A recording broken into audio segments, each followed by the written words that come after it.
വളരെ പ്രാധാന്യമേറിയ തെരഞ്ഞെടുപ്പാണ് എന്ന് നമ്മുടെ എല്ലാ തെരഞ്ഞെടുപ്പ് യോഗങ്ങളിലും പ്രസംഗിക്കുന്നവർ പറയാറുണ്ട്.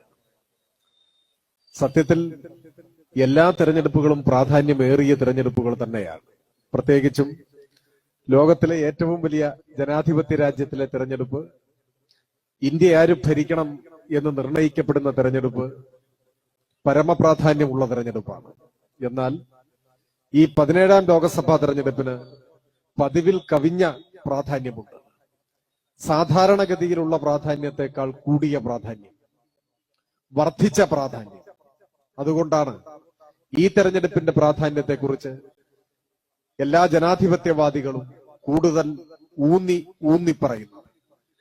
എല്ലാ തെരഞ്ഞെടുപ്പുകളിലും ആരാണ് ഇന്ത്യ ഭരിക്കുക എന്ന ചോദ്യമാണ് മൗലികമായി ഉയരുന്നതെങ്കിൽ ഈ തെരഞ്ഞെടുപ്പിന്റെ ചോദ്യം ഇന്ത്യ നിലനിൽക്കുമോ എന്ന ചോദ്യമാണ്.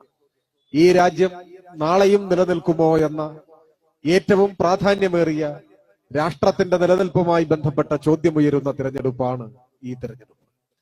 അതിന്റെ കാര്യകാരണങ്ങളെ കുറിച്ചാണ്, രാജ്യത്തിന്റെ ഭരണഘടനയെയും മതനിരപേക്ഷതയെയും അംഗീകരിക്കാത്ത സംഘപരിവാർ ഫാസിസത്തിന്റെ അപകടങ്ങളെ കുറിച്ചാണ് ഇവിടെ ഉദ്ഘാടന പ്രസംഗത്തിൽ സഖാവ് വൃന്ദ കാരാട്ട് വിശദീകരിച്ചിട്ടുള്ളത്.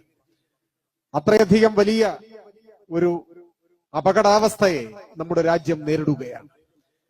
നാം നമ്മുടെ ഇന്ത്യയിൽ തന്നെ കേരളത്തിൽ ജീവിക്കുന്നവരായതുകൊണ്ട് അസാധാരണമായ അപകടങ്ങളെ നിരന്തരം നേരിടേണ്ടി വന്ന അനുഭവം നമുക്കില്ല.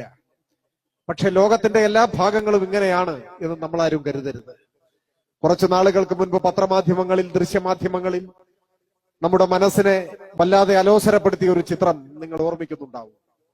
അയലാൻ ഖുർദി എന്നു പേരുള്ള 5-6 വയസ്സ് മാത്രം പ്രായമുള്ള ഒരു കൊച്ചു കുഞ്ഞ് സമുദ്രതീരത്ത് ശാന്തമായി ഉറങ്ങുന്നത് പോലെ ഓമനത്വമുള്ള മുഖമുള്ള ആ കുഞ്ഞ് അവിടെ കിടക്കുകയാണ്.